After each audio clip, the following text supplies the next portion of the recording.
Yeah, I'm betting that report will get dressed up real pretty.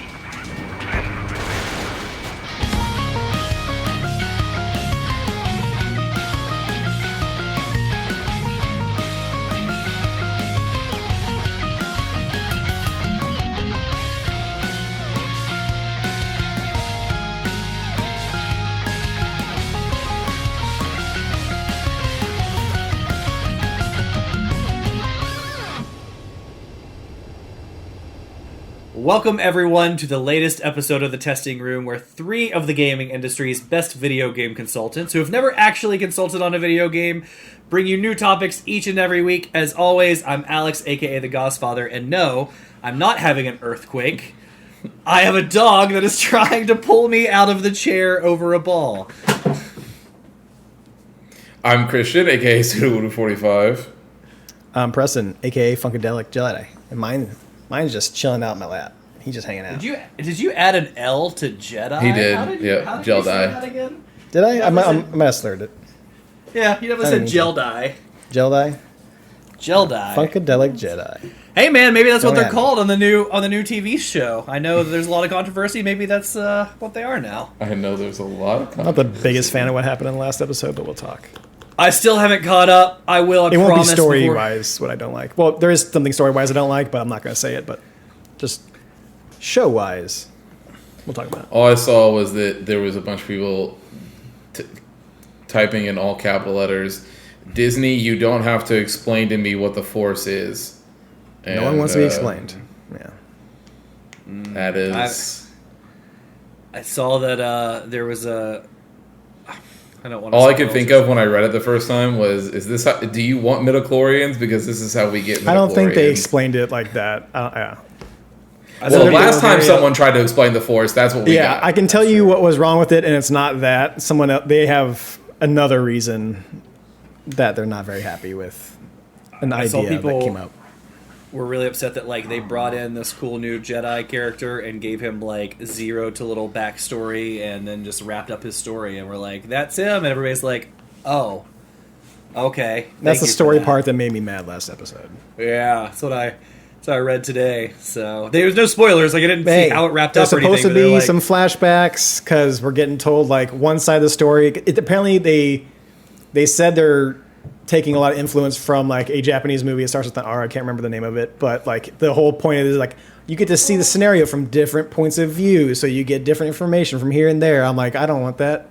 But the reason why Jake didn't one of the reasons why Jake didn't like it is because the fact that they just left out information altogether and just you're just not going to do anything. I'm pretty sure they're going to tell us, but also the other things he was mad about, I can't convince him. I'm not going to try to, but I can't defend it at all. So I feel like they finished The Acolyte and they're like, we fucking nailed it. And I have a feeling they felt executives. There are a bunch of executives sitting in a room going, I don't understand why everybody hates our show. And that's what I have a feeling is going on. So here's the thing. That whole era has a whole bunch of other cool shit, much cooler shit that happens before this story. I'm like, why didn't you just take the books and the comic books that we have that people think are good and make them into a movie? That's all you got to do. The hard work is already done and there for you. There's no reason why you got to do I find if you want to do your own stories, more power to you. But there's some really good stories and really cool things and really cool characters like the Nil that live in the Outer Rim. They're these badass dudes that look like they have Destiny armor on. It's talk about those badasses. No, they're all gone. It's because, in my opinion, it's because they have quit hiring fans of the media that are making movies for them. This is from Marvel too. Yeah, they've quit hiring fans of the media, and they are now using Marvel and Star Wars as a testing ground for just directors to do whatever they want to do for whatever other projects they may want to move them to. So they're bringing in a lot of people that have no tie to Star Wars, don't care about Star Wars, don't care about these movies. It's a paycheck. Go do your thing, right? But here's the thing. If we like you, we'll give you other projects. But you see all the behind the scenes. There was I finally get to be a part of the thing I loved as a child, which is Star Wars. And I'm I want to be you're not a real fan, but you're not a real fan. So who knows? But I think The Acolyte is a fine show. They're just taking a lot of directions that I don't agree with. Is Star Wars doing that?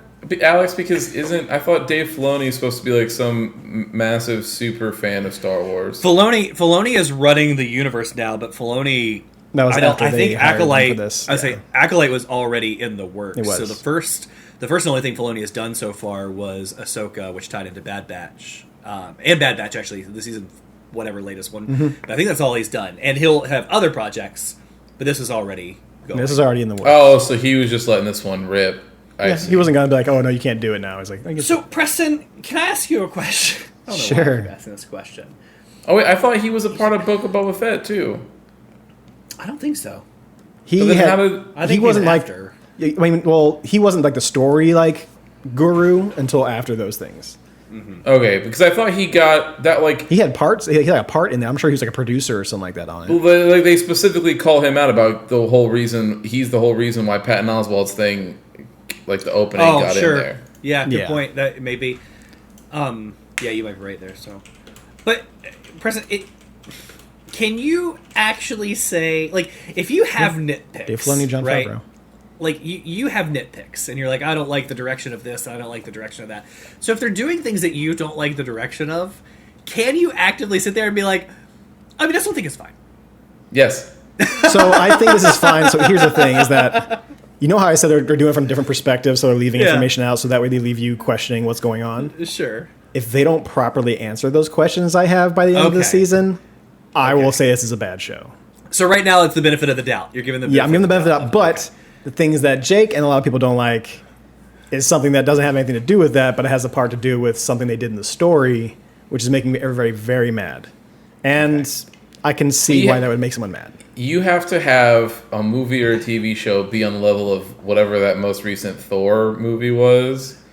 It has to be With the- real bad. With the goats or whatever that Oh one. yeah, That's that Love and was Thunder. awful. Love Yeah. and Thunder. Love and Thunder. That was one that Preston had no qualms standing up and being like, "This sucked." And it had That's That's Natalie the Portman in it. level. That's because nobody can stand up and go, making fun of in light of cancer is funny, haha. Like nobody's on the right side of that argument, and that's what that movie tried to do. Sure, right? I just in general, Cancer. it has to be that. First, to be clear, that was not the only thing wrong with that movie. No, it is no, up no, there, not but the- there's It was yeah. it was a big part of it though. But it has to be that bad. If it's not that bad, then That movie. anything above that, Preston will be like, "It's fine," and he'll just. And let I it like rock. Taika Waititi, but like that dude does not care about Marvel stuff, and I would prefer to have people who actually know the source material do the actual work on that kind of stuff. I don't know Me that personally. Marvel cares about Marvel stuff anymore, but Well, no, but you would hope they would hire a director who's like, I actually enjoy this character and I've read some things. Like, or you get an actor like the girl who's playing Kamala Khan, who loves everything about it, and she brightens up and makes everything that she's in 1,000 times better. Like that, she's just bringing in the vibes, and I love everything that she's in. So the best we can do is a bunch of rich people standing in a boardroom saying, "This show has lightsabers. Check. This show has the Force. Check. This store has some sort of spaceship or speeder bike. Check." That We is have- literally we have the now, plot. We have now created the three parts of a Star Wars show. They'll love it. They'll eat it up. Yeah. Eat up piggies. Oink oink oink. can I- you get bingo I on the bingo imagine- card? Because that's a good one, right? I imagine they're so amped for AI because they will literally do Oh my the God. plot of the Awesome 3000 South Park episode. Yeah, I'm sure you guys remember that from way back in the day, right? Where like Cartman is literally like, "Oh, in this one, Adam Sandler is like a blah blah blah." I do that. They're like, "Oh, that's so great. Do another one." Well, in this one, Adam Sandler is like, that's literally what they're gonna do with like Yeah. Chat GPT if they're not already. Added kyber crystals, lightsabers. Which, by the way, I saw somebody say something the other day in a comment about bleeding kyber crystals. Yeah. I don't know what the f that means, You want to know? but That's a real thing. Yeah. So, for example, Darth even know Vader's about that. Darth Vader's story about how Uh-huh. he gets his is he's Uh-huh. supposed to go after like a Jedi, like a outcast Sure. Jedi, and he's supposed to kill him without using a weapon. So Okay. he takes him out, he kills him, and what he does is like through all of that and all the hate and anger, he pushes into the crystal to make it bleed, and that makes him become red. that makes more sense in my brain. I was like, I thought many people went out and got their kyber crystals through different things, right? And in my head, I read bled kyber crystals like bleeding No. fiber Oh crystals. no, yeah, it's And I was very confused. That makes you're putting those that's- emotions into it, which causes it to Yeah, quote yeah, yeah. unquote bleed. That's Not better, like right? But bloody, like, but yeah, Jedi oftentimes have to go find their kyber crystal through Yeah, different you means. go and into a it's calls cave, to there's them some and so on, trials right? within that, yeah. yeah. That makes more sense.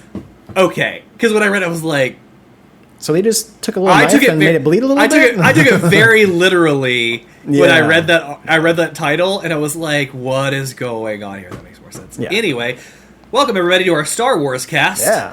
As we talk Nah, about I'm out of my Disney. element. So Preston, My What hot do we- take: the only good thing about Star Wars is pod racing and Duel of Fates. Move on. You saw the end of Rogue One, don't lie. Oh yeah, that one's cool too. And There's a lot of cool things. Andor's really good too. There's a lot of cool and things. the KOTOR games. That's it. Yeah. and Yeah, I when haven't seen Darth that, Vader, so- And this, and that. And- Yeah, we get it. and when Darth Vader just takes. I added like, 2 games, Obi- but that's fine. Darth Vader essentially pulls like a high school bully to Obi-Wan, just rubs his face in the dirt over hot coals. That was pretty dope. Yeah, but only that scene was cool. The rest of that show was okay. Dude, when he grabs that ship and stops it from taking off, that was fucking rad. that's what I mean. The It's like fight rips off the the fight, door, like, yeah. The fight between the two of them is cool, but that's the only good thing in that show. There's a lot of cool, Yeah. moments in that show. I'll say that. I don't understand, like how Zach Braff is in you that didn't- show. How you didn't like little Leia, right? In Obi-Wan, like it was cool. Now it's mediocre. All the content anymore is mediocre at best. That's why I'm struggling to watch The Acolyte, but I will. I promise. We'll catch up before next week. Should watch it. I don't want to say like it's good because I can't stand on that. I can't defend that right now.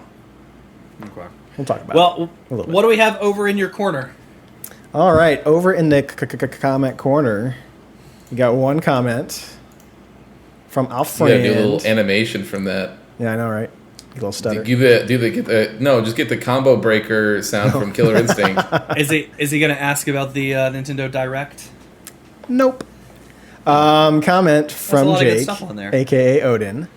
Just confirming Alex did not play any Halo in the time frame he said he would, to the surprise of absolutely nobody, especially Christian. I forgive him though and still miss him. That's a comment this week. He had that one locked and loaded. He was did. like, no matter what 100%. Alex says, I'm ready to fire. 100%. I know. I knew that was coming. I knew that was coming. He texted me yesterday or the day before, Did he? asking me, "Is like, hey, did you really want that Uncle Scrooge Infinity Gauntlet thing?" And I was like, "Yes."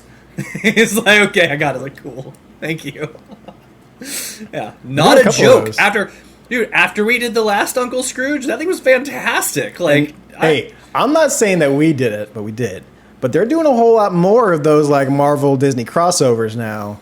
Like there's one where like Daffy Duck is like, I'm sorry, Donald Duck is like Wolverine. I saw Peach Momoko did a cover of that where he's Wolverine. I don't know how Down bloody with that's that. gonna get, but you know it'd be a fun one to read. I'm sure it won't be Interesting. bloody at all. But yeah. Yeah. No, it'd still be fun though.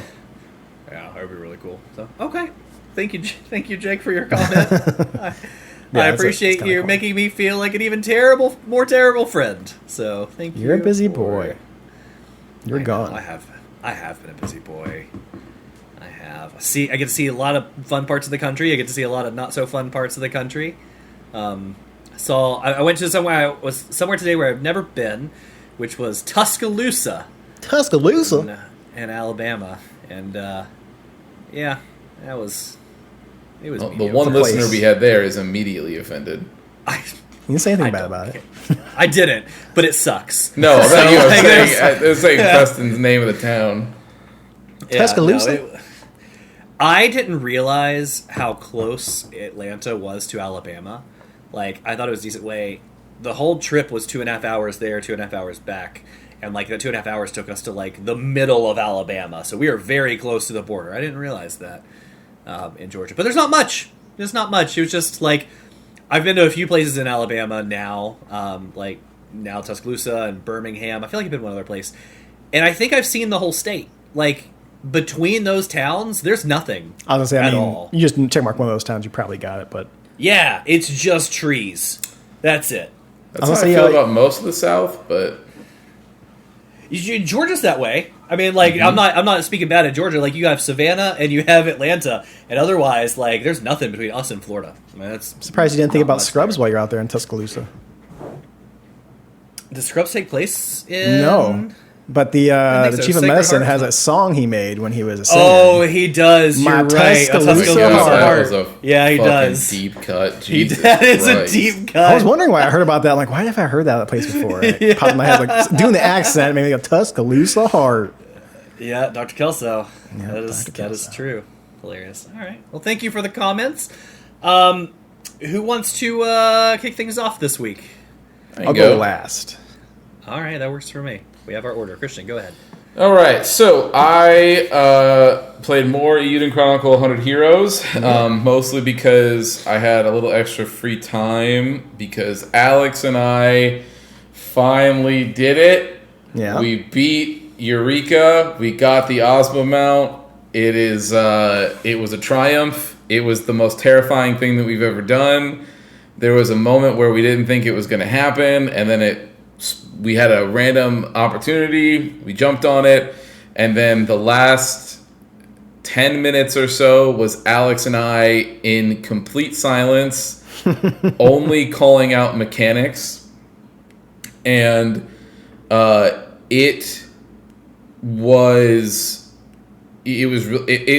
we both agreed that at the end of it, what it reminded us of was like the old days of MMOs, like getting on like TeamSpeak or like Ventrilo, hopping in and having one dude yell mechanics out to the entire raid and everybody listening. And then if somebody messes up, getting screamed 50 DKP minus. They didn't do that in this one, but it was that attitude for sure. It was like that the whole way through, and then we get to the end and there's mechanics that basically just like, hey, if you get hit by this, that's it. That's the game. You're done. You have to try again. And the best part about it is that if you die in this and then you don't have somebody able to bring you back to life, you can de-level and have to re-grind back to max level so that you even have the opportunity to get back in there again. So, Preston, what's wild about that is, like, we knew going into it, nobody has a res. So, like, Christian is a healer, can heal people, but unlike 99.999% of the game, if you die, he just raises you. Literally anywhere else in the game. Anywhere. You don't get a res. So we knew going into it, like, you got to be careful if you die, because if you don't get resed by the end of the fight, at the end of the dungeon, then you don't get them out. So you're going to have to try again. So that's already nerve-wracking. But then we do a great job. We're plowing through stuff. We get to the final boss, and this person goes, hey, the guy leading the raid is like, just want to give you a couple mechanics here. I'm going to share some photos in chat, but I just want everybody to be aware. They're like, hey, Meteor, you need to run to the front and the back pillars, run the AoEs away. Cool. And then he's like, here's this other one. Cool. He goes, now the third one is Black Hole. And as he says this, it like pops up in chat. And chat just says, stand on switch or get yeeted. Is all it says. Okay. And the guy's like, it's like, hey, for Black Hole, it's so matter of fact, Black Hole, everybody needs to get on a green switch. If you don't, English get on a was his green second switch- language, so he was very deadpan in his delivery. And he was like, if you don't get on the switch, you will be ejected from the dungeon. So, like, unlike the other where, like, you can die and maybe you just need to get back up. No. If you miss this one, That's you're it. just ejected from the dungeon. And it happened to some people. And It was happened to brutal. about 13 people, and when it happened, Alex and I saw all of their bodies go, and he goes, oh, looks like, and this is exactly how he delivered it, I'm not joking. He goes, oh, looks like we had quite a few people get injected. That is unfortunate. We do ask that when you're back outside, you do continue to fight enemies so you can help us build Limit Break. Thank you. That was it. Yep. Okay. And then he was like, okay, and meteors are coming? Like, he, like, just was like, that's it. And all Alex and I did in that moment was just breathe. Like, we were just like, oh, God. Like, this is... And we got to, like, the 3% mark, and we were going, and then it happened, and we both just, like, exhaled at the same time. And we were like, oh, my God, we did it. And we were like, fuck this place. We're leaving. I'm out. Fuck this place forever. Blah, blah, blah, blah. We got out, and it was we celebrated, and then we realized that it was about 1:45 in the morning, Yeah. and we had to go to bed. So was this that same day that you guys started at like 5:30? Yeah, this was the Oh wait. no. Oh yeah. this It was. We did. We This did it was twice, the day yeah. that I messaged you and I said, "Hey, we're in Discord right now." But you guys had to leave to go to their Discord. But then they were like, but then we realized very quickly they're like, "Oh, they want us to be sitting in this voice chat, so we have to go." So we went and did that. We got about halfway through, and then somebody started griefing us. I don't know how they did it or what they did it, but they basically ruined the run. they basically ruined the run, and the person that was running it was like, we had a late start, and because of this person who trolled us, I have to I have to end the run because there's a second run that's scheduled after this, and we'll start eating into their time. You're better if off, anyways. we keep going. So it's just going to we're done. And the person who was running it was super nice to Alex and I, and also like knew it was our first time and was like really excited that we like came ultra prepared for everything. So then they were like, well, we'll reach out to the person that's running the next run and see if we can't like get you guys on it. And we were Got like, in. cool, just let us know. And then we didn't. It was radio silence till 10:30. So And they did an encore run, so at like 10 o'clock, they're like, "Hey, we're gonna be doing another run at 11:30 p.m." So then it's just like texting each other. Oh, looks like Yeah, we're so hopping that's back right. on. Yeah. Yep. yeah, so we went and did that, but we got it done, and it's awesome because now, as far as we are concerned, the thing Never that have to we go back. wanted to do before Dawn Trail, like the main thing we wanted to do before Dawn Trail, is done. Everything else, if it gets done before Dawn Trail, great. If not, it doesn't matter. I'll get it done eventually. But having that Ozma mount, especially Final Fantasy IX being my favorite Final Fantasy, is just like a huge goal that we wanted to do. So we got that done, which was great. So because of that, I had some extra time to play some stuff. And I started playing more of Eden Chronicle, and I don't know where I'm at with it now. So I got to all of the characters that I really liked from Rising, the prequel game, and I imported my save and everything, and I know I did it correctly because it shows like the little symbol on my save file. But when I got to these characters, I expected them to all be like, yo, like reminded, like because they had all spent 30 hours together or whatever, more than that, but still. And so I was like, clearly they should have died, but they are just pretending like they've never met before. It's Like- I think we call that Legends of Heroes syndrome, where you expect everything to be so well written and called back that Sure, but just in general, like I'm not I even just a couple throwaway dialogue being like, because there's a time gap between the two games, so like even something has been like, oh hey man, how you been, or like just a passing acknowledgement that they know each other would make sense, but they just don't. And so then I looked it up and I was like, I can't be the only one that feels like this, and everybody was like, yeah, it's pretty annoying, like it's kind of like a massive sort of like plot thing that we're just ignoring, and it makes me feel like the time that I put into that prequel game was for legitimately no reason. And I was like, yeah, honestly, I would have a better opinion of this if I didn't play that game, so I would have never known.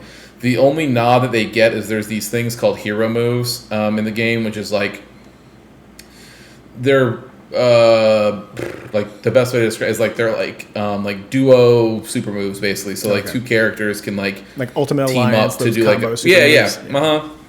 and these characters that are in that game all have like one of the only like 3-person ones or 4-person ones, and so it's like, okay, like that's cool I guess, but it still doesn't address the fact that they just don't, but they're just pretending like they don't know each other. It just kind of felt weird, and it's one of those things where as I was going along, I just felt like the game definitely suffered a little bit from the death of obviously the writer of Suikoden, like the creator. I think it suffered from that, and it just could have used a little bit more time in the oven. So I don't know where I'm at with it. They have a bunch of free story updates and DLCs that are coming towards the end of the year, so I'm like, I'm only past the first act, and so I'm like, do I shelve it till then? Maybe turn back around and check it out? Do I just be like, I don't know, right? Do I just keep going and then just not come back for that other stuff? Like, I don't know. I will see. So I'm kind of in the middle there. Obviously, still played more 14. Alex and I were trying to get some money because we spent almost all of our money So much money. during the Eureka thing. So trying to make some money back. I had a thing happen today, and I was like, "Oh boy, this is not good." So Alex and I have spent this entire time getting basically like all of our favorite like gear sets and everything ready to go, right? And we have accomplished that. He and I both have like there's literally no stuff that we want as far as gear is concerned. We found like our favorite gear for everything, so that was all cool. The problem is that I did the benchmark for the new expansion. Thank you. And in it, it lets you import your character exactly how they does. look. I saw that. I got excited about that today. And kind of up-res Yeah. to like the new model. Yeah. Yes. Yeah. Because I know but, that some of those things, like not everything is being like upscaled or up-resed or whatever you want to call it. Yeah. See, the problem though is that when The they stuff bring I like. them in, no. All of it still looks good. The quality is there. The problem is that this expansion is extremely, let's say, like tropical in nature, right? Like it's jungles and all those other things. And I had this moment where I'm running, like my character's running around doing all these things, and I'm like, It doesn't fit in. oh, it doesn't match. Oh, you gotta get a new look, man. No. And so I'm like, dude, I've got this sick Final Fantasy 12 Judge set, right? Okay. And I'm like, I know that. but that wouldn't make sense. On a Wee beach. boy Titus gear for the win! Yeah, I was gonna Titus say. is coming back, Alex is baby! gonna be Well, looking good.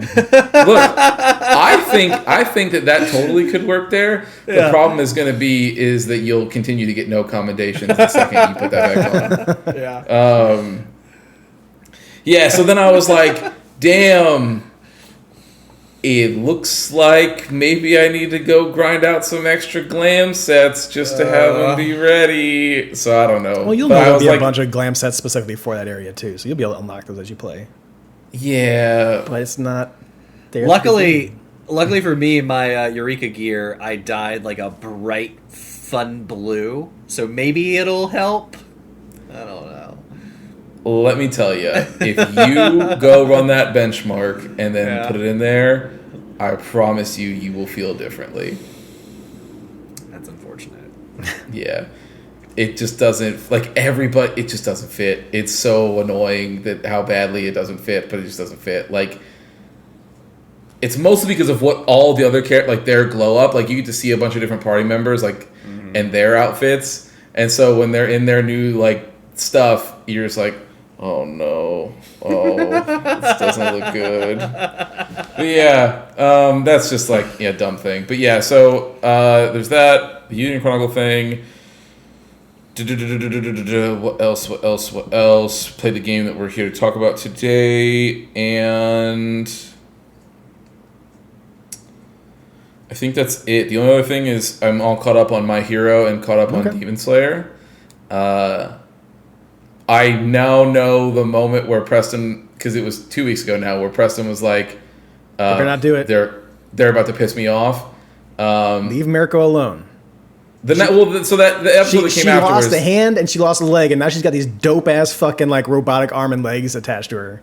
And Yeah, the nice thing is that next episode she was like, Yeah. rearm. Like she calls like literally they don't even let that hang for 2 seconds. Like the next episode, it immediately is her doing a backflip and then screaming like I need like replacements or resupply or rearms, reloads something like like that. that. Resupply, yeah. it pops out of the and fucking then ground. pops out of the ground and like she reattaches and she's good to go again. So I was like, all right, cool, that's cool, because they definitely made it look like she was about to get smoked again She's for about to no get got. reason. Yeah, out of nowhere. It's like, Yeah. okay, we're starting up Mirko, get in there. Like, okay, and I'm like, and cuts the credits. I'm like, you cut the credits just as she was getting like about dead. I'm like, Yeah. this next episode is like, it's gonna be a turning point for Preston. Let's find out. Yeah, we're so good. it was cool. Demon Slayer also very good still, and Yeah, I think that's it. I really don't think I did anything else. Yeah. All right. So I'll do the quick 14. Of course, I played 14.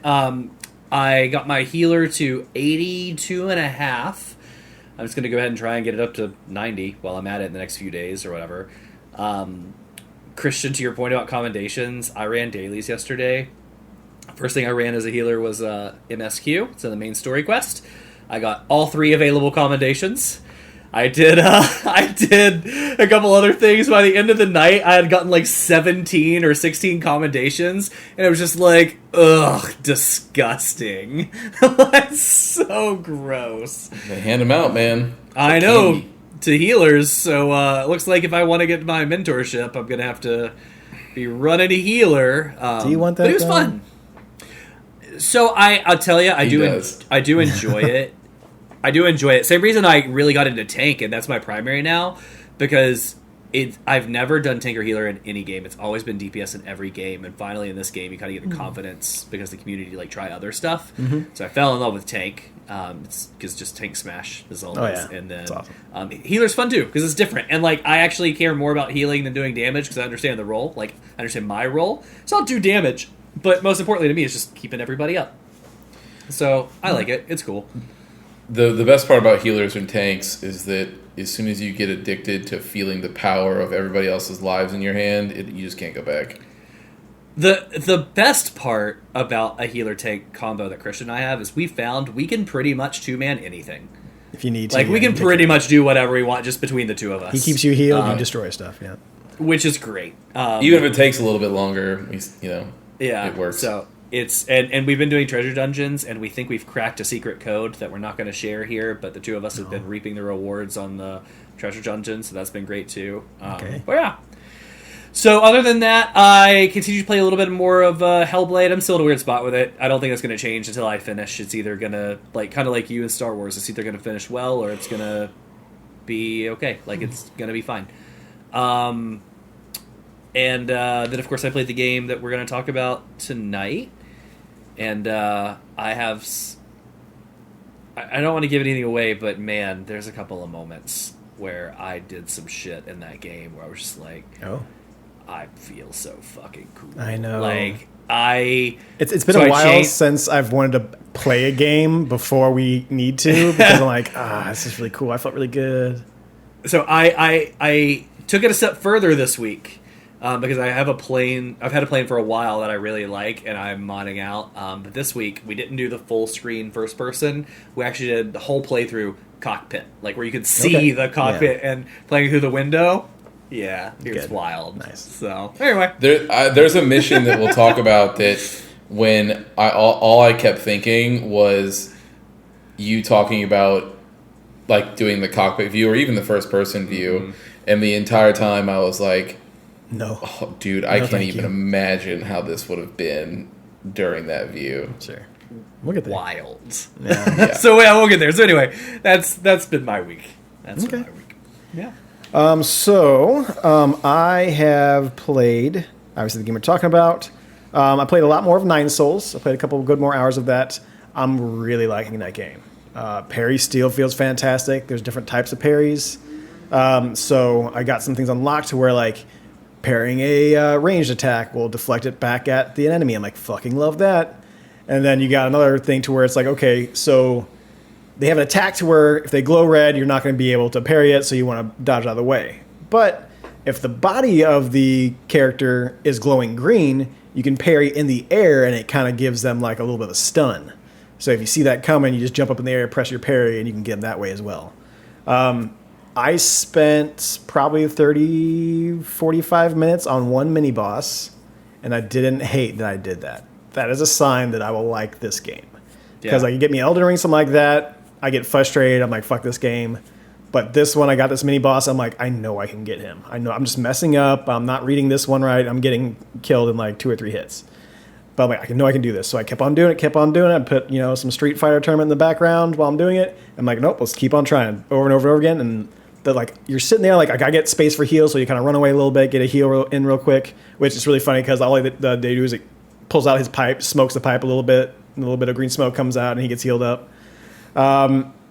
but I kept doing that. I'm like, okay, you got to heal here. You got to do this. The last one I went, I didn't need any heals. I perfect parried fucking everything. And it felt so good. It's like, I know him. I got this down. I know every move he's going to do to me. I know how to prepare for it. I know what the telltale signs of him doing these 3 or 5 moves.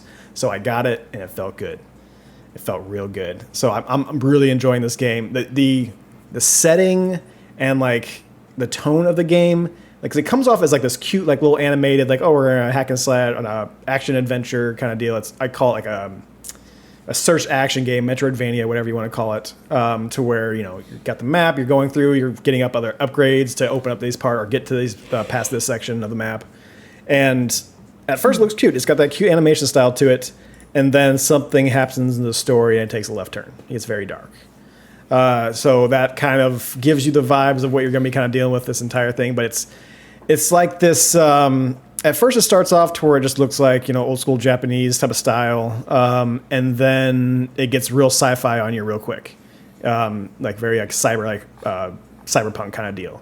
So it's kind of a little bit mix of that. Think Firefly, but less of the Western and more cyber kind of stuff. So you got like little bits of hints and pieces of that is kind of Japanese, but it's more like a cyber kind of future kind of deal. With robots and stuff like that. Like, I'm going after some like robot ninjas that pop out of the water and start throwing kunai at me, but like they kind of look like they're an animal person, but they're like full on robot, like head and helmet and stuff going on. But yeah, that's been a fantastic game. I would have played more of it, but the Steam Deck decided to no longer boot up for me. So I plug it into a hub, so I can see it on these little monitors back here, and I actually got a display. It actually booted up just fine that way. But anytime I do it outside of it being plugged into that hub, it'll make the chime.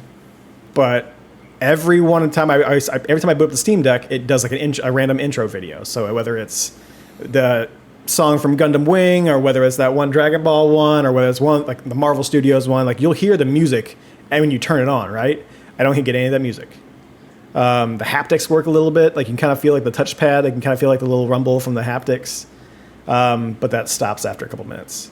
So you're using the hub to try and reset the device. So tonight I'm going to reset it from factory. I didn't want to do it until I absolutely knew that's what I had to do. Because like, I mean, it happened to me one night. I tried to mess around with some button presses, couldn't figure it out. I talked to Christian a little bit. He's like, gave me an article, which is pretty much let it drain all the way down. Press these couple of buttons and it might boot back up for you. That didn't work. And then I finally, like, one of the guys on our Discord said, hey, try plugging into a hub, see if you can display that way. I did get display that way. It came up as a weird boot setting. I tried both those boot settings. Nothing worked after you unplug it from the hub. So it's very strange. So we're wondering if it's a display, but if it was just display, I would still hear those sounds. So I'm wondering if there's something wonky with the software. But then why would it boot up on over here? So we're going to figure it out. I'm going to reset the factory settings. If it doesn't give me a display, then I'm going to assume it might be like a hardware failure. So that has kept me from playing more of Nine Souls. And since I can't whip out the Steam Deck to play a game, and I had a nice 2 days off recently with Juneteenth and my normal day off being Tuesday, I played a good chunk of Final Fantasy 12 again. So I'm like, okay, like I don't want to start up a new game because I got Final Fantasy 12 right there. I told myself I was going to try my best to finish it. Like, let's just go ahead. We got the day off. Took Ted out for a nice little walk. Grabbed myself a nice little coffee. I'm like, let's do this. So I played a good 6-7 hours of it. I was supposed to go onto the trek to the capital city. So I did my little bit of a walkie walk. And then I did one of the hunts that gave me a teleportation stone. I looked up where you can buy teleportation stones. I went directly there and bought like 10 to 15 of them just so that way I can start doing the hunts and just teleport places rather than running around doing those hunts. Because I went towards the capital, and I'm about like mid-20s for most of my characters. So 25, 26, depending on the character. So I'm trying to level them all up like the same. And I start going towards the capital. The enemies are starting to get a little harder. I'm doing the thing that kind of gives me their stats. So that these enemies are getting to be about mid-30s now. And I get into some pickles to where like I'm kind of doing all right. As long as I get one little guy, I'm fine with it. If I aggro more than 2, I'm going to be having a problem. But at a certain point, I'm like, let's just flee and let's just get these like teleportation points. So I ran and got to a point where I actually got to the capital, but we're supposed to go like underground because obviously you don't want to walk in there with the princess. and then get caught. So we're going to do the underground route. I fought this like mini boss that had these like little tiny guys, like onion head, pumpkin head. You're supposed to take those guys out. I give that a couple tries, and I finally got them through like a bunch of summons and mists stuff. But right after that, that's where the enemies got real hard. And I'm like, okay, we're not going to be able to do this. We need to go back, start doing our hunts, side quests, start grinding up. So I went back to Rabanest, and I did one of the hunts, and I'm like, oh, there's this little section right here I haven't discovered. Let's just go there real quick. I went there, and this gave me the item that if you attach it to somebody, it gives you double experience. Found out that there's a couple more of those you can get. So after like the 6-7 hours, and like I'm kind of getting like, everybody all leveled up, my next goal is to get the other 2 of those accessories. So I can just put them on people, and then I got a couple of spots that people are saying, these are spots you go to grind at these levels. So I'm going to do that. As long as I don't feel that's too tedious, we should be fine. I've noticed in that 6-7 hours, I probably got 1, maybe 2 levels, depending on the character. So it wasn't super fast, but now that I got this double XP booster, hopefully that kind of expedites it. I think what most people were saying is that end game, you should be good around level 40s. But if you want to just swamp things, like, or just go through everything real easily, like maybe getting closer like to 50 to 60, if you kind of want it to be an easy go and go. So we'll see what I do with that. But that's where I'm at with Final Fantasy 12. Got a good chunk in there on that one. More KOTOR, playing that, twitch.tv/testingroompod, Sundays, 9:30 a.m. Central Standard Time. We got our lightsaber. We chose the Jedi Consular. Jedi Guardian is like mostly the melee. Jedi Sentinel, I'm pretty sure, is like mostly the mage version of that. It's like all force powers. This is kind of in between. I like using my melee a lot, but especially towards that like last little piece at the end, there's a whole bunch of droids. And what I want to do is destroy droid to them every time I go in, because that's the nicest feeling in the world, especially right there at the very end where you're going through like all this and you got all these robots coming after you. You just go destroy droid and it just chains to all like the droids in the area and just destroys them. So that's a good feeling. I want to have that feeling when I get there. But I want to have cool lightsaber battles with all those other Dark Jedi that might be in there. So we're getting it. We're making it there, and we finished most of that area. I think I saw one of the first things that the restorative mod put in. So I don't know if you guys remember, but when you're at the Jedi temple area in Dantooine, there's an issue with the Cath Hounds out there, right? So you got to go in, you got to take them all down, you got to find out what's causing all these like not livestock, but like the local animals to like kind of go crazy, to like attack people. They added, I think, and I'll double check this. I'm not sure. I haven't checked it yet. I'm pretty sure they added in another type of animal. It's like more like a deer or an antelope or something like that, like some 4-legged thing that runs around. But there's a lot of them. There's like a lot of them. And like as soon as you go into the first like wilderness area, it's like here's like 6 of these guys and Cath Hounds all coming at you. But the thing is that some of those like antelope things started running away, and my 2 companions with me wanted to go after it. But they're not running after them. They're doing this like weird like jit, like just like stuttering as like they're slowly walking. So it's like a step. I'm like, what the hell are you guys doing? Where are you going? And it doesn't matter what I do, because if I go to one of those and try to like, control one of them, my other main character will start going after him with the other guy, and it's just the whole thing over and over again. So I'm like, okay, well, let's go ahead and kill all these guys. So as I'm chasing after, there's like 2 or 3 that are like running away. They run past this Mandalorian who's like giving trouble to this like civilian. And this is where I encountered my first bug, which was that encounter automatically starts up a cutscene to where like you see, okay, Mandalorian's giving this guy trouble, and as like they're giving each other trouble, you see like the antelope dudes like run past as my other dudes and some of his crew are just shooting the hell out of these guys as they're running past. I'm like, okay, well, I can't hear anything that's going on, so luckily we got subtitles. So after the whole thing, he kills this one dude, and you're supposed to like talk to those Mandalorians. Well, the main Mandalorian went running after the jackalope, or whatever you want to call him, with everyone else. So at that point, I try to talk to everybody in that group. No one answers me. No one's talked to me. I go chase down the Mandalorian who's on the other side of the screen. He doesn't want to talk to me. So that whole quest line to figure out like what's going on with the Mandalorians out there, it has been kind of that got broken. So It's borked. that one was borked, but it's a small side quest. It's not going to do too much. So luckily that was the only thing that got messed up. I think her name is Juhani, Cat Girl, Preston's Cat Girl. Yeah. I found her. She got there at the last minute. And then we were going back to the temple. So we're going to finish up Dantooine probably next week. And then we're trying to decide on where we want to go. Here's the thing.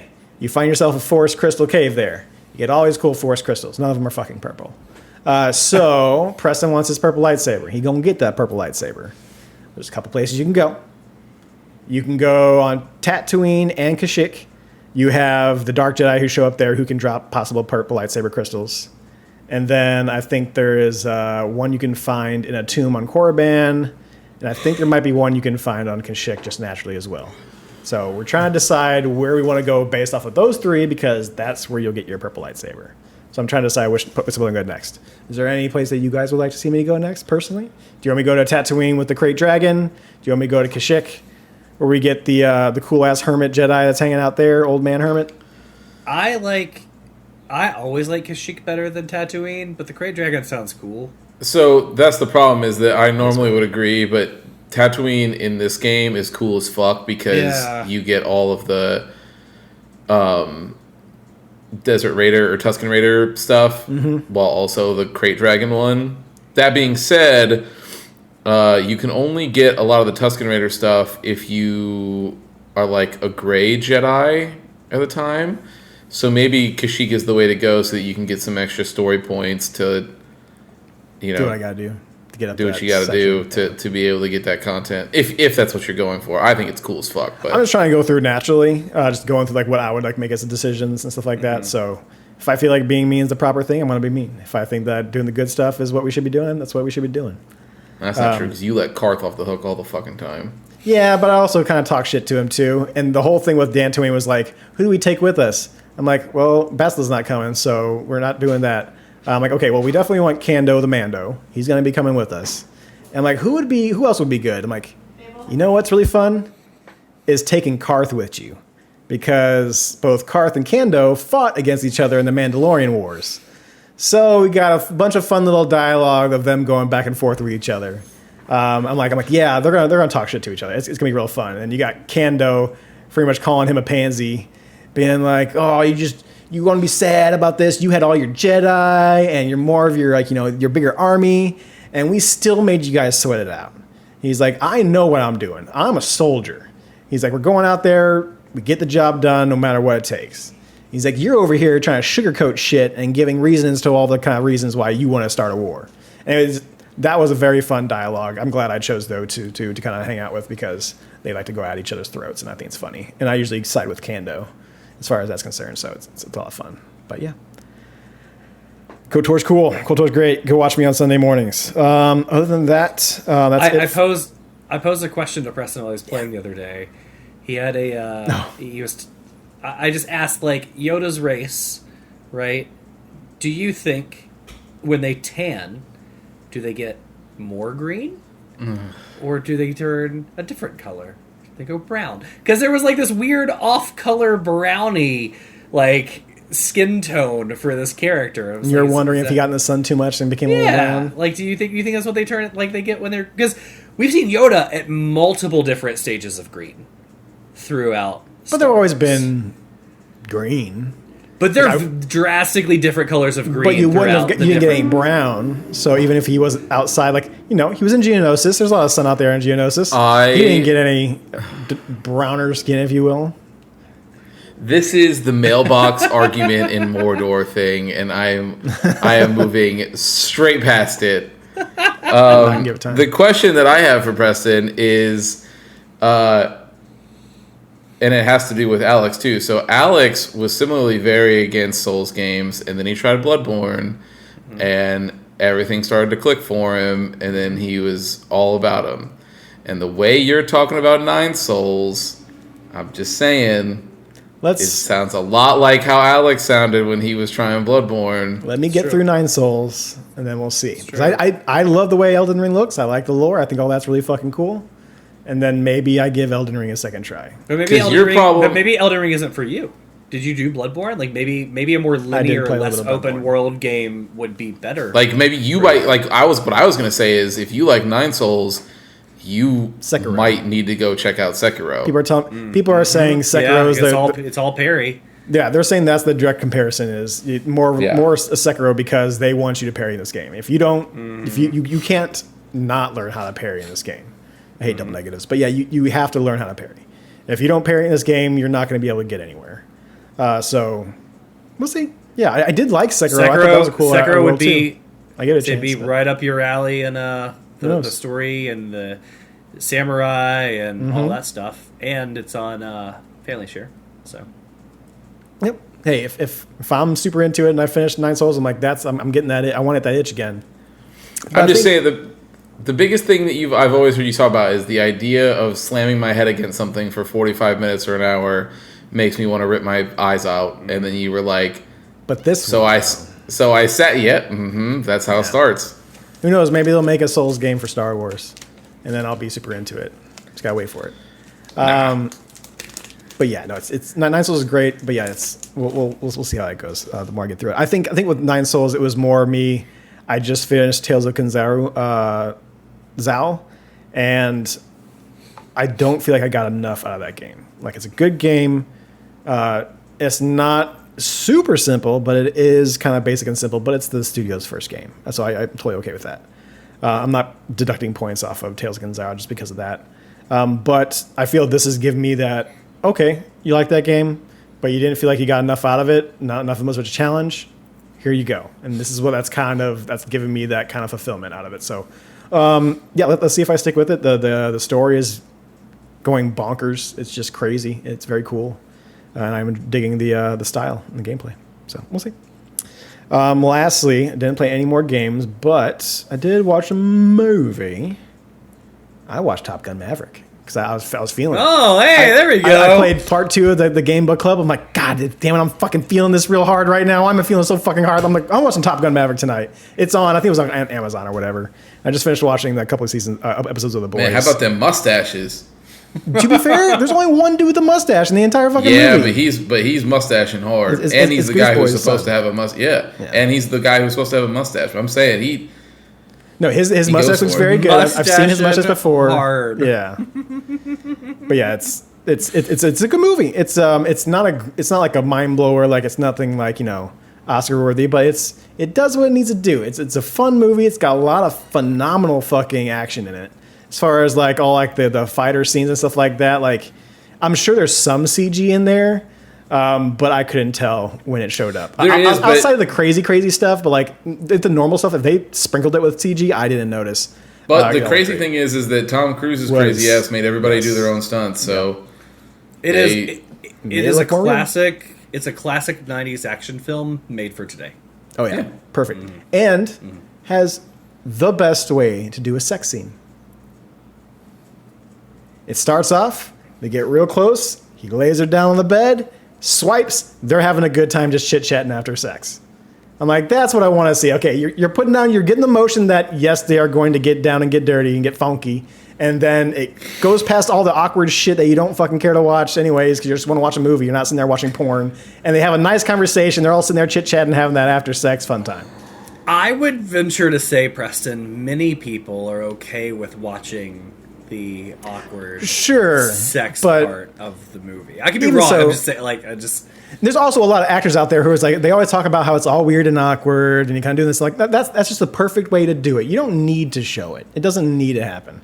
And the funny thing is that I listen to the Anthony Jeselnik podcast, and I haven't watched the movie, but he always talked it up. He's like the hottest fucking sex scene, guys. He's like so hot. I had to jade in the theater, or so. He's just joking around, but he was just making it sound like it was a super sexy sex scene. that's not a joke. This guy's gonna get in trouble. No, it's fine. But he was joking because he was making it sound like it was a super intimate sex scene.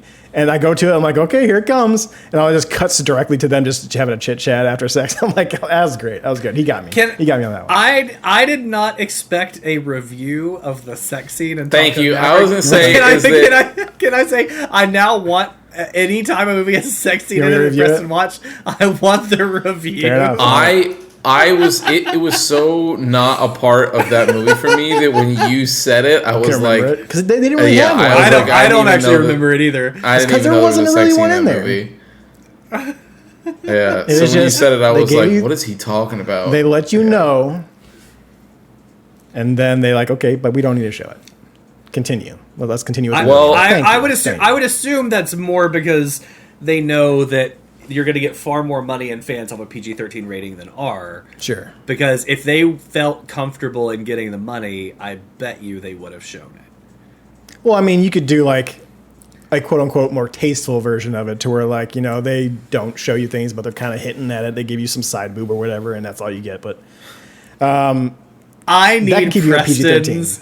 I need Preston's sex reviews for any No. movie from now on. Yes, 100%. okay, new movies, yes, and normal movies, Yeah. yes. No, I'm not gonna have you go back and watch movies with sex scenes. That's weird. But any new movie moving forward or TV Sure. show that has a sex scene, I need Preston's review. I'll give you my down and dirty. I can't review. wait for him to be like, it was just so classless. I just wish they would have some couth. I just can't. Yeah, I did not even all remember that there was moaning anything. and noise is for painted ladies and whores. Like, Yeah, yeah. You could tell that moan was phoned in.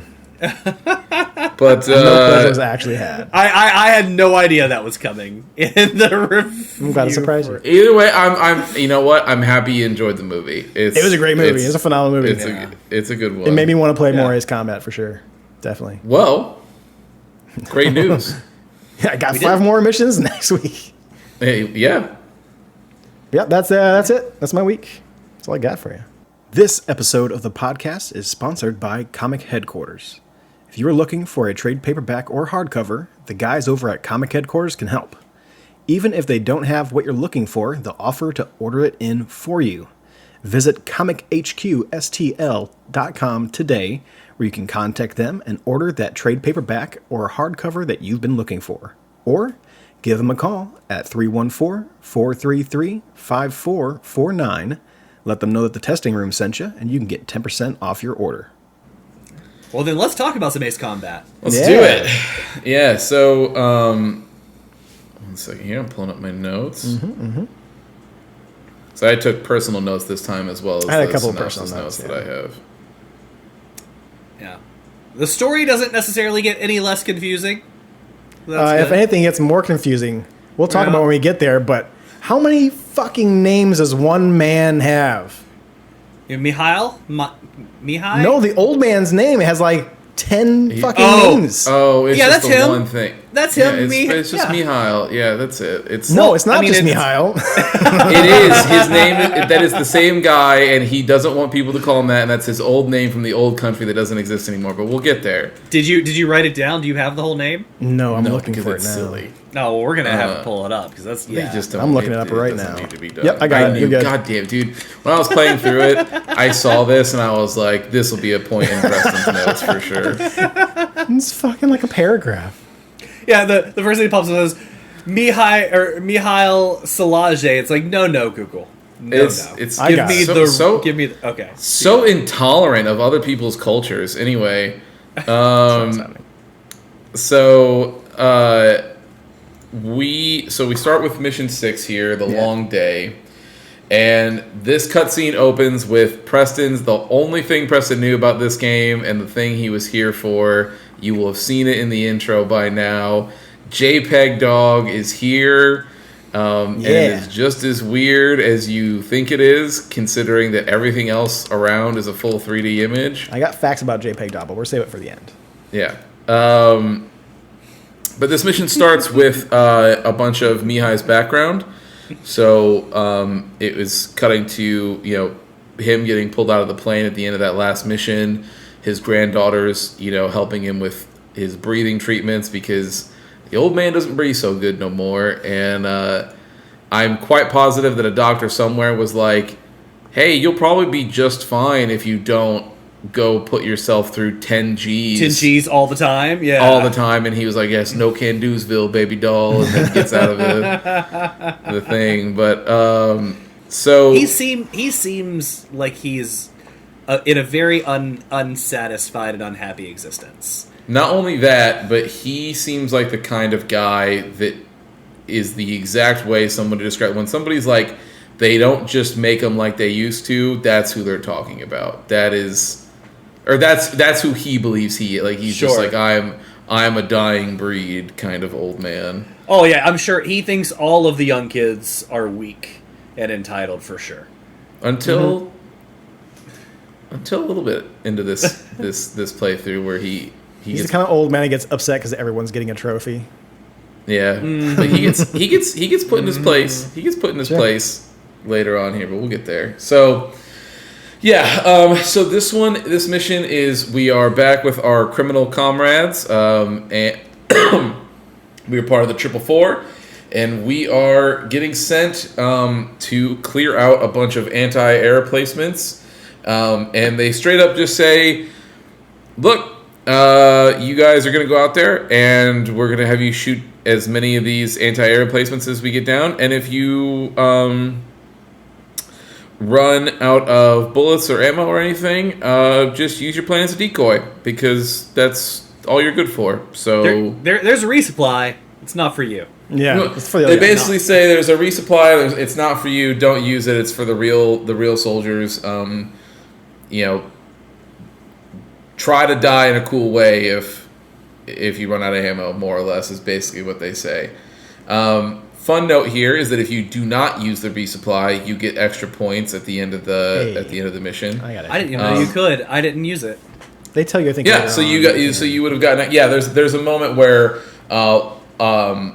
one of the other pilots goes, "Fuck you!" Like I'm using this. Like I don't care, and so then they go back, use it, and then it opens up to everybody.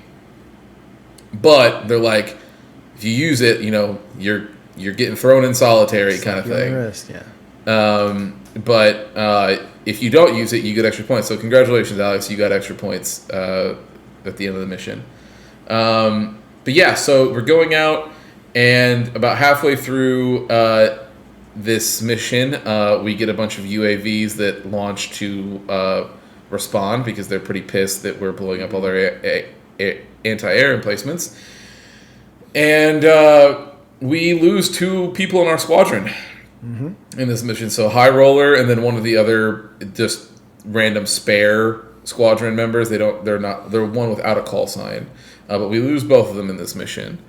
So those are done. That's basically the end of that mission. And then we go right. I'm going to do the same format that we did last week, where I'm just going to run through the missions really quick, and then we'll come back and talk about gameplay and everything for all of them.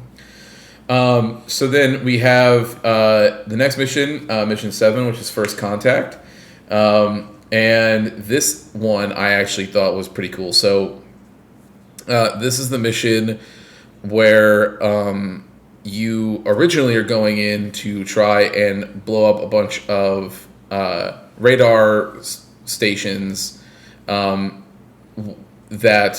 are being used in conjunction with a spy satellite to basically like shoot missiles and like with like hyper targeting, so they'll just go like straight down like wherever you're at, and get you up. And so you have to fly below the clouds in the like sort of mountain areas to be able to get some of these radar dishes to be shot off. And sometimes you have to peek up above the clouds to get one off, and then you got to find your way right back down.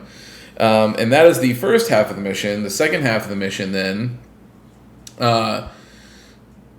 shows up when partway through Cyclops Squadron shows up. They're fleeing.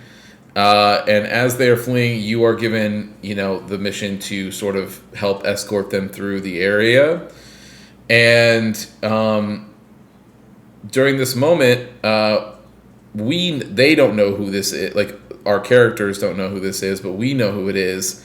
But a random Su-30 shows up, and it is the man himself, Mikhail, and he immediately...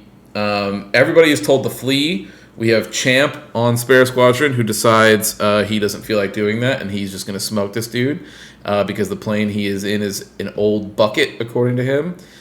And Mihal pulls off a sick move where he basically goes completely vertical, then shoots a missile straight down and annihilates this dude.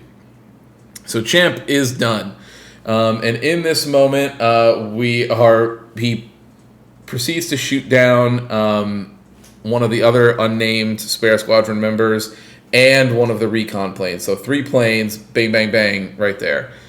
And this sends command into a tizzy. So while everybody is escaping, you and your squad mate are basically tasked with, and it's really just you because your squad mate pulls off too. He deals with the other 2 stragglers that were with Mihail.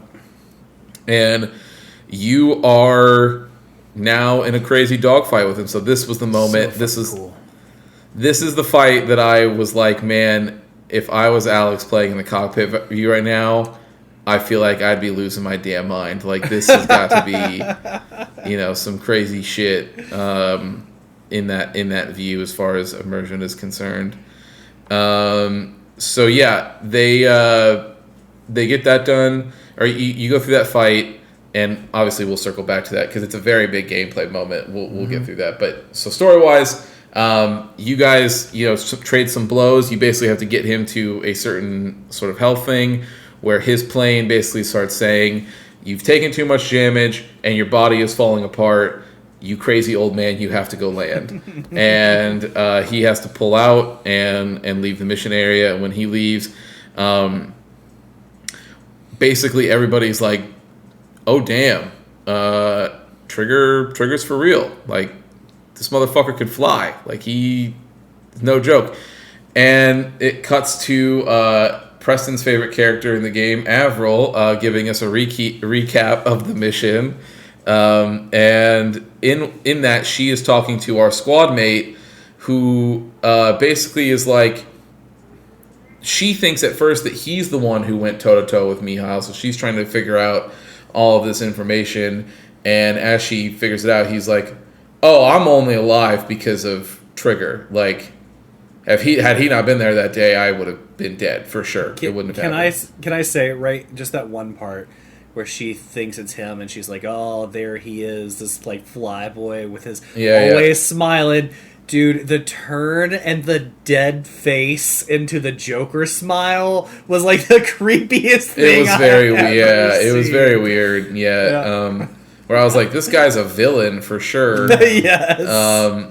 Just to turn out that he was just like, after he has a drink, he's like, "Oh yeah, no, I would have been dead for sure. I'm just hanging out. I'm just happy to be here," kind of guy. Like, and you're just like, that, fair enough. But she decides that when she figures out who it is, she sneaks in the middle of the night and soups up our plane and gives us access to the Queen's parts for our plane, which is awesome. They basically improve every single stat on our plane. Yeah, so nice. It is one of the best parts in the game because of that reason. It's awesome. And that leads us into our next mission. So we are doing Operation 3 of a Kind now, where this one is us getting sent into an area, and we have a time limit where we are trying to destroy as many of the enemies, the Erusian oil bases, within 3 minutes before a giant sandstorm is coming in that would basically make the whole area, we wouldn't be able to see anything, and it'd be really hard to fly in.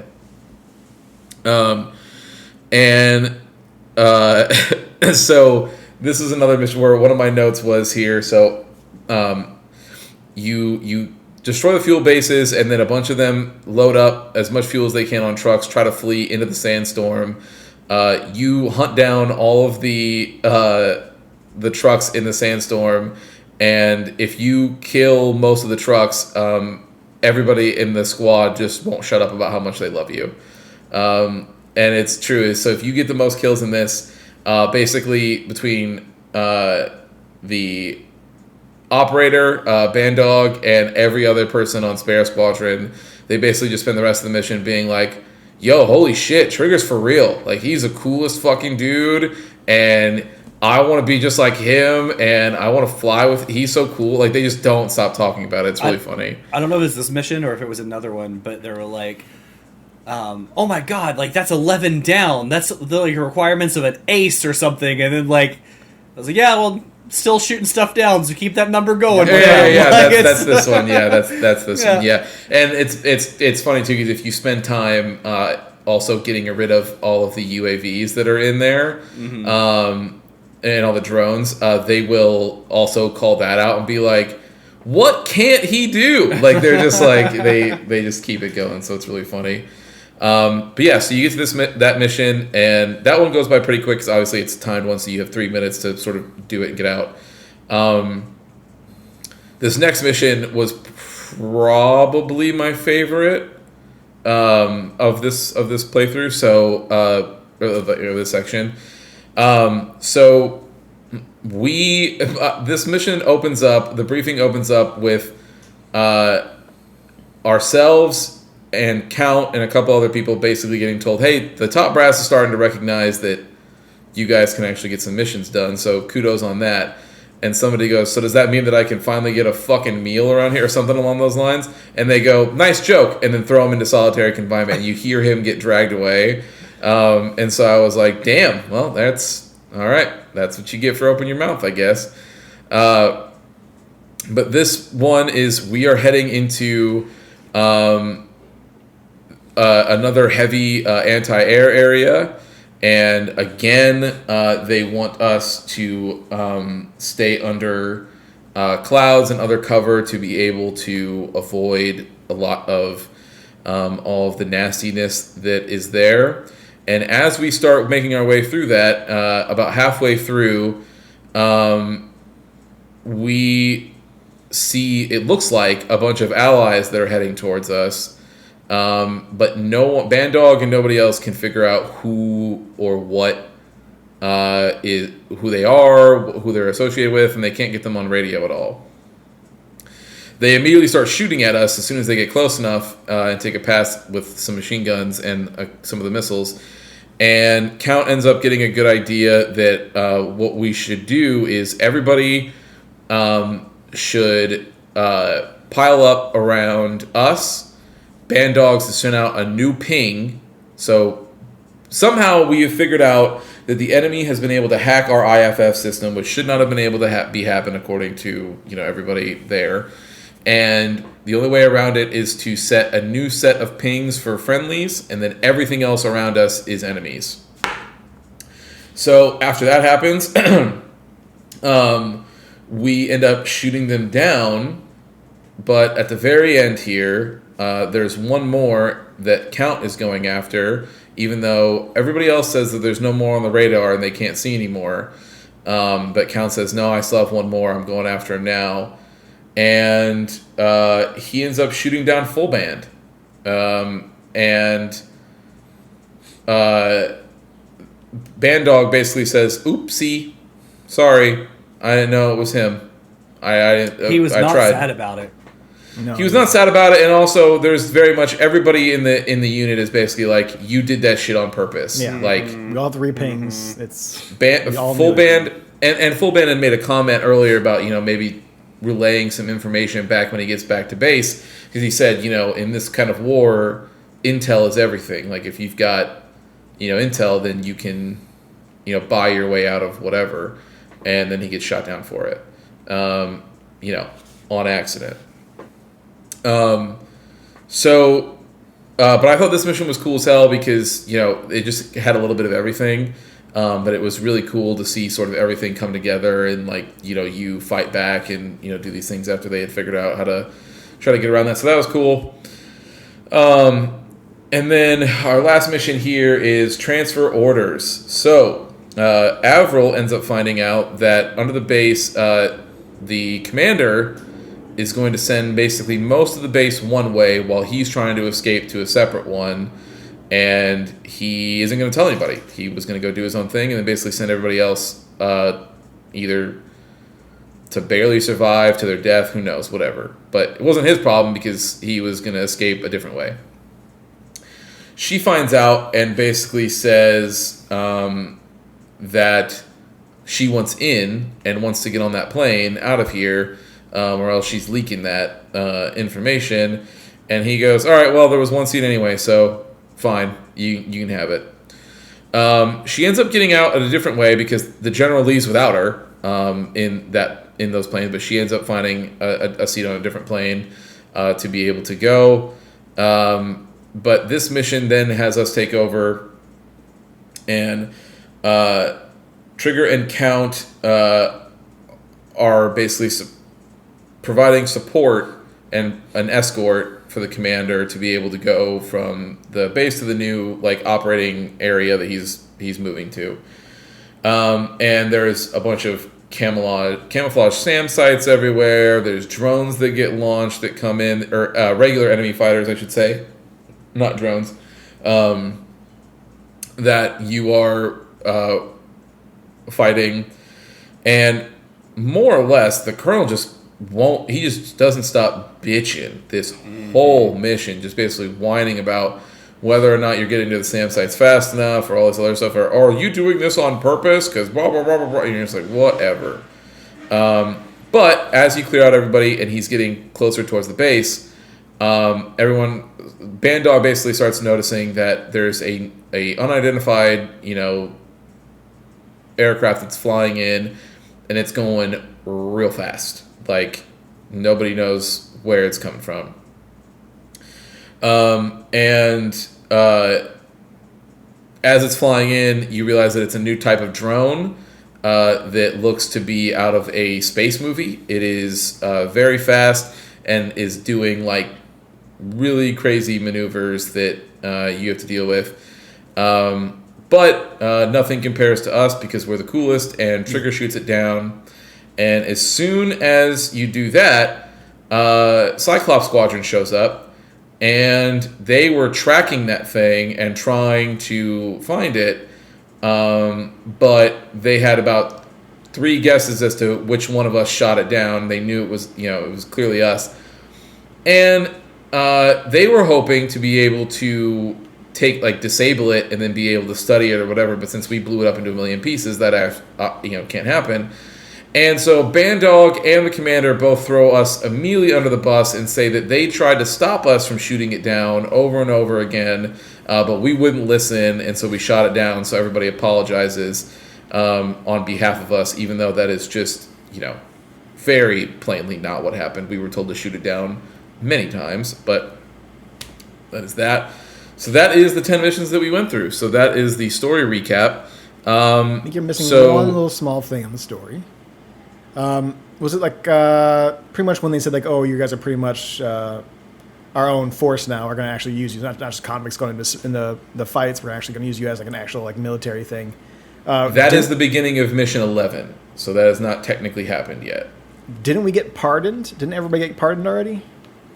That the pardon happens when everybody is at the end of this mission, but you're still part of the I can remember if it was earlier on or you're still part of the 444. So it's just that people are pardoned, they're sent out, and then all of those other forces that went the different way either potentially got smoked or barely survived, whatever. So happy pardon. But yes, that you being a part of a new force starts technically at the beginning of the next mission. Yep.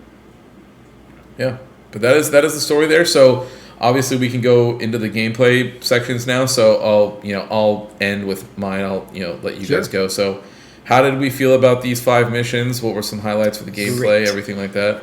Go ahead. I love these 5 missions. So the first ones are kind of getting our feet wet, and then you guys let me know about the double trigger drift. That is a game changer. Oh, yes, it is. Especially if I didn't have that during some of these dogfights, probably would have gotten frustrated and pretty upset. Some would call that a key mechanic. Yes.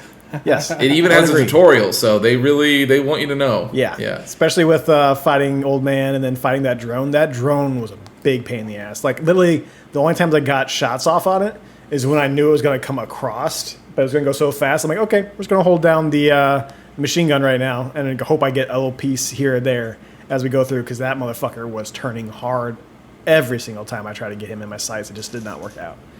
So I just had to get him on the pass through. But yeah, I did like it a lot. I would say, I think it was 7. 7 I wrote down was like an amazing level. It was probably one of my favorite levels so far. That one I think is the one that has like the thunderstorm. That's the Mihao storm fight. Yep. Yeah, well, that's Dude, that that's where fight. you have the purple lightning all over. Purple lightning, and then it also Yeah. fucks with your sensors and the way you can see Yeah, things.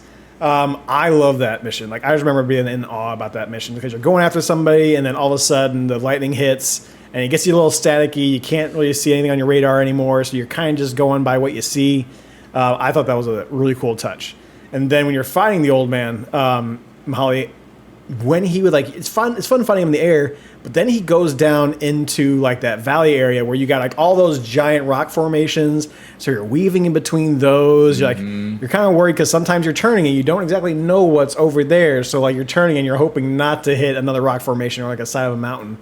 That mission was to me like 10 out of 10. Like it was the best mission I've played so far. It really got me into the game. I love that. I mean, we didn't talk about this, but I do love the mission results screen that kind of shows you like a little dumbed down version of what you did that entire mission. So when you get towards like if you watch this while you go through, you get towards the end to where I'm facing after that like drone at the very end, and it's just me going back and forth, and like this looks ridiculous, but I loved it. And then it's overall it was great. That one mission with the sandstorm. That was the first mission I think I failed because I didn't get enough of those oil tankers and stuff yet before the storm came in. Sure. So I was like, oh, we didn't get enough of them in time to get out of here. I'm like, okay. So second time, I'm like, okay, well now I know I can get some of these. If I hit the things that are oil, like it will cause chain reactions. So let's just kind of hit more of those and get the actual tankers out in the sea.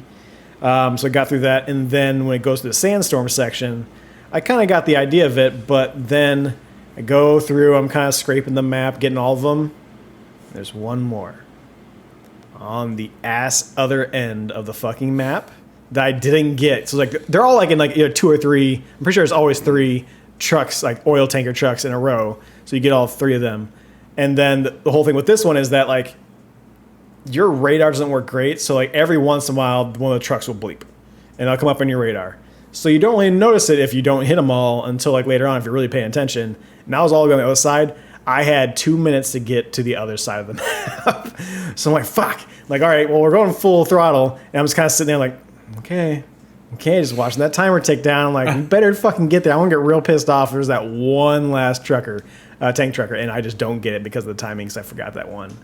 But it was great. Yeah, no, definitely love this part of it. This part got me super psyched to play the rest of this game. And now I kind of, you really liked it, and there's a couple people on another Discord who are really big fans of it when it first came out, and for some reason it didn't just grab me. But they saw that I was playing on Steam, like, oh shit, Preston's getting Ace Combat 7.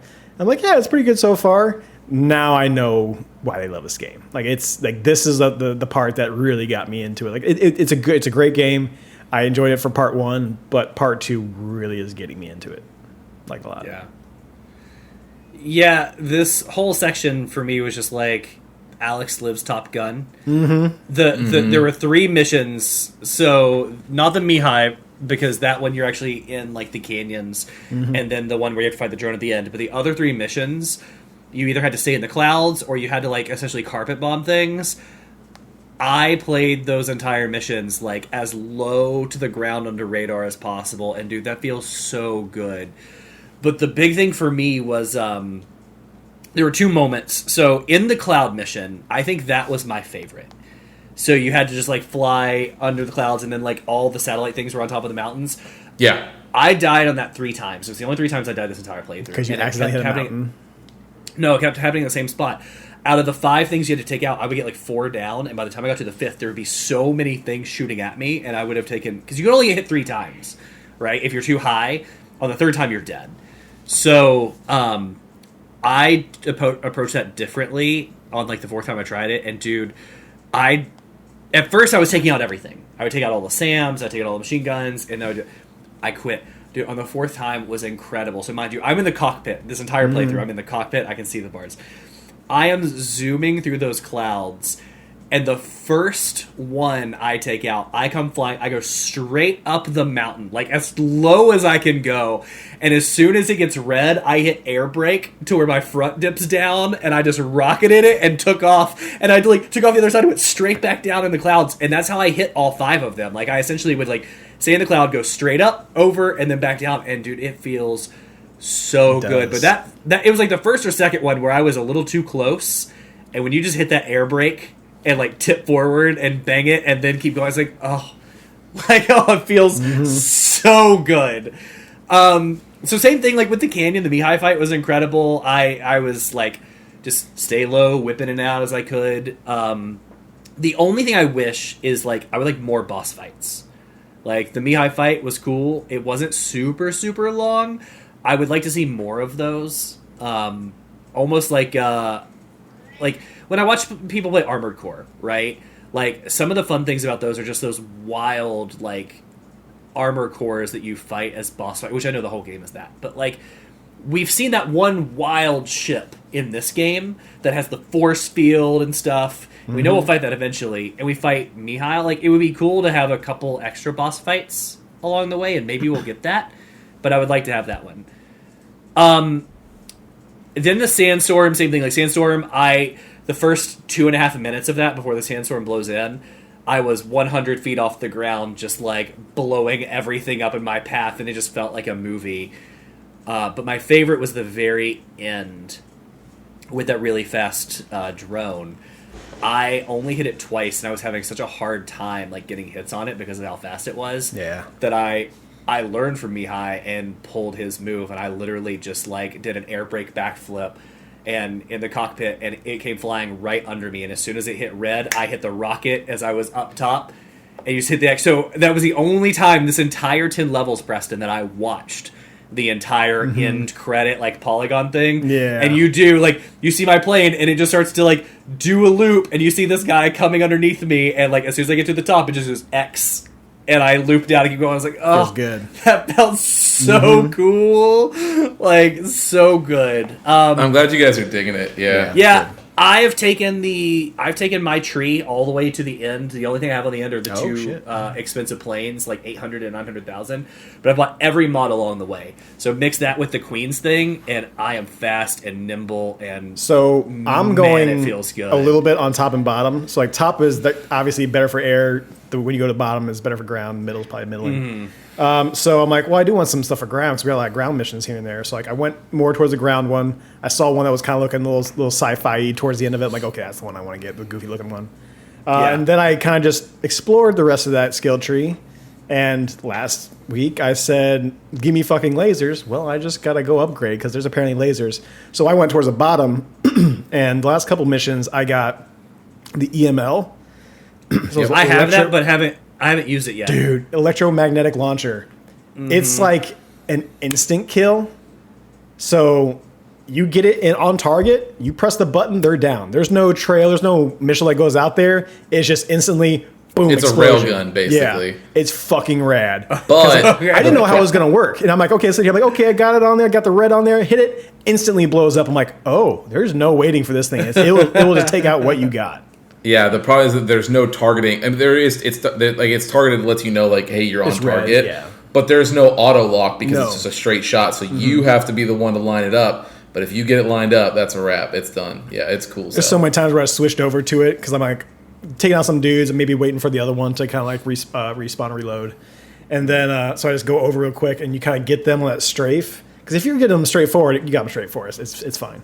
But when you're like crossing them, and you hit them with that electromagnetic, it just feels great because they just instant death and just like shatter. I'm like, God damn, it feels good. So I can't wait to get the lasers because while I was making the intro, I did watch one of the trailers, and there's some pretty interesting stuff that's going to happen in this game. I'm excited to see some of the stuff that I just got a little bit spoiled on, just as far as like a little tease. There were multiple times in this playthrough where you just felt like a badass. Like you would do something, you did a great and job it would with just that. kind of like you would get the endorphins, a little adrenaline rush, and you're like, that was very cool. Like I just want to do that again. There's a very good chance. I was thinking to myself that by the end of this playthrough, this will probably be my highest rated video game book club game so far. Well, I need to rate. The way I'm It'll be feeling. high. The way Yeah, I'm that's feeling, good. yeah. That's good. It's yeah, man, and now so just so you know, you've now discovered why people like this series so much. These games do that all the time. Now this one obviously has a higher production value, so you know some of the other ones, if you go back to them, you can't do as cool stuff. But they still find a way to get a lot of those moments in there. There's they're just good. parts like you'll do a run of like, you know, you need to blow up all the machine guns and stuff on the ground. You're like, cool, okay, I've done it, and all of a sudden you're flying around. They're like, oh, we have bogeys coming in, and man, there is nothing that feels better than like when they come in, you're just going straight at them. And for me, it'll just be like a quick like Y target shoot. So I'll get a couple, right? And so like you have 3 or 4 flying right at you, and you'll see like boom, boom, and then they go whipping by, and you just hit the air brake and then go behind them, and it feels great. Like it really does feel good, and it sounds great too. When you get shot, like a couple times I did get shot by the machine gun, like in the mountain mission and stuff. The sound of that hitting your plane like sounds incredible. Yeah, or when you hear if you're dodging anti-air bullets as they're going by you and hearing that, like it's really cool. Yeah. So it's fun that you guys were talking about. So for what I was doing for the 2 boss fights that we have in this is I have been playing chicken with them. So I unlocked on my plane. I unlocked the hyperspeed missiles, so the ones that shoot out like ultra fast. And when they go to start targeting me and we're going head to head and the game's basically like, Beep, beep, beep, beep, beep, beep. dude, they got a lock, like it's going to happen, right? So I shoot my hyperspeed missiles and then immediately, right as their missiles are about to hit me, I spin and go underneath. So I'll pass like just underneath them, but my missiles, because it's a CPU, right? So it'll go boom, boom and hit them. And so like for Mihal's fight, it was really funny. Because it's supposed to be like as you pass him, like, and you do little bits of damage that, you know, that fight goes in stages. I skipped the first 2 stages of the fight because both my missiles hit him. Very nice. So he has all of that dialogue where he gets hit, and then it was like it all just happens in a row. Like it just keeps going. Just talks It like a really long time. yeah, he just talks for a really long time. And there was one time where as I was passing under him, he clipped me with a machine gun. And he was like, oh, you know, hit scored on this guy or whatever. And they're like, is he down? He was like, no, he managed to, you know, take it in a non-critical part of the plane. He goes, I'll show you guys how to do that when we get back. And it's like one of those moments. I was like, old man, you're not getting out of here. The Miha fight was wild, especially in first person, because unlike you, like a lot of times I'll play chicken because that's just the easiest way for me to get a rocket off. And like when you're doing that, how fast he comes flying by you feels crazy. So like first person, I may go above or below him, and it's just he just zips by. You're like, holy shit! Like old man knows how to fly. That's for sure. Mm-hmm. But yeah, I'm very happy you guys are digging it. This is one of those games that I think it's very interesting. Not just one of these. It's one of these franchises that at first, when you're getting into it, you're like, every single time you're like, yeah, the story seems fine, you know, whatever, blah, blah, blah. I'm just kind of getting into it. But as the gameplay sort of ramps up and you start getting more invested into what you're doing, then everything else starts clicking and firing better to the point where, you know, like when Bandog ends up, you know, accidentally flagging down full band and getting him shot down, you're like, you son of a bitch, I'll kill you. Like you you know what I mean? Like as opposed to before you're like, I don't even know who that was, so whatever. But in this space you're like, you knew what you were doing, you piece of shit. Like after you've been on 5 missions with, so all that stuff. So yeah, it's funny how the gameplay being so good infects the other parts of the game in a very weird way. But it's awesome. But yeah, the mission, this stretch of missions was particularly strong. Agree.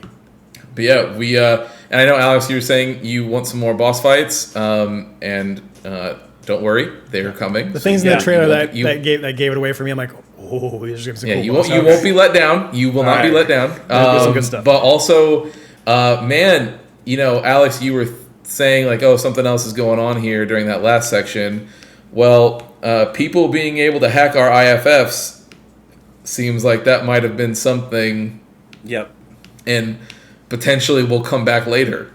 Who knows? So we'll see. But I was figuring that as soon as you saw that part, you were like, Okay, you sons Yeah. of bitches. I see where you we're sons gonna of bitches. The story is good, and you're right. They do a good job of mixing like the story with like the environmental conflict that you're doing to make it feel immersive. Like in the one, I think it's one of the middle missions where you're actually just like bombing their bases to see Yeah. what kind of response they have.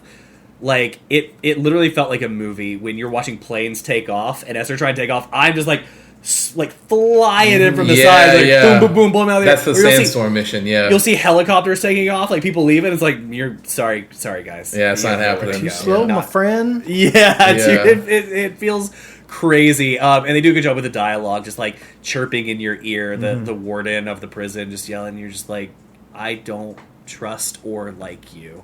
Like, please stop talking to me. Let me do my job as I'm racking up numbers over here. Like, just shut it. Right? Yeah, it's good stuff. So yeah, but that is our section. So that's what we did. So the next one is going to be the next 5 missions. So we will be ending on mission 15. So stop after you finish that one. That one is called Operation Giant's Step.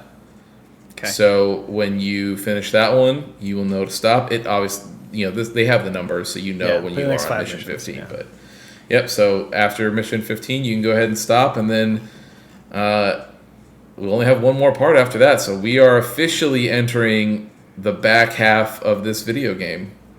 So, okay, before we end here and talk and sign I got off, something too as well. let's talk about the JPEG dog. Yep. Right? So 'Cause Preston first has off, Mahali's full name: Okay. Mahali Dumitru Margareta Corneliu Leopold Blanca Carol Aeon Ignatius Raphael Maria Nicoletas A. Silch. Whatever his last name is. Salagi. Yeah, it was too long. 1, 2, 3, 4, 5, And 6, the guy- 7, 8, and the 9, guy 10, narrating 11, 12, 13 plus initial. Yeah, the guy narrating it says it in such a way that like you're just supposed to believe everyone has Yeah, like it's 14 normal. names. And you're As soon as just that like, what popped are up, you I'm like, what the doing? fuck is up with this No, guy's it's the name? same. So ridiculous. No, Did you he's have saying to?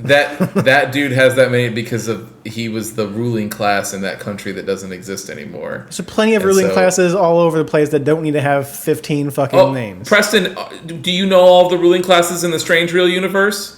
I sure don't, but thank you for bringing up Strange So, okay. Universe. I'm glad we brought it up on another episode. I appreciate you doing that for there me. you go. So then you don't know what you're talking. So it totally could be a thing. I think it's a little bit of overkill. Either Also, way.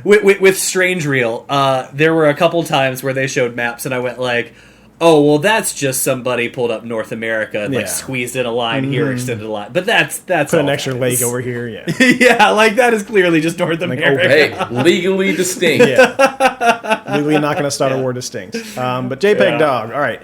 So I did a little bit of diving on this one. I kind of like, okay, well, I know about JPEG Dog, but I don't know like where it came about.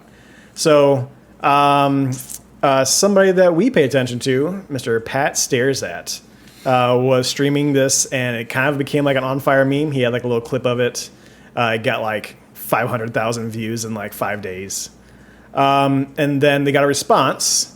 So just for people that don't know, Preston, there is a cut scene, a CGI. Just Yes, in this. Video. Well, this is in the intro. They've seen it by now. Yeah.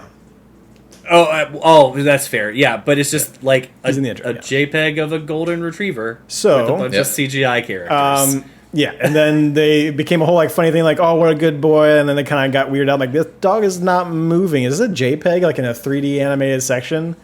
So it got so popular that Bandai Namco Entertainment like tweeted at Angry Pat and kind of confirmed, like, yes, he's a very loyal dog. And then they talked with one of the creators, Kazutoki Kono, and he almost got like a little upset about it because he says it's not a JPEG. It's actually just such a good boy, and when he was told to stay still, he stood that still.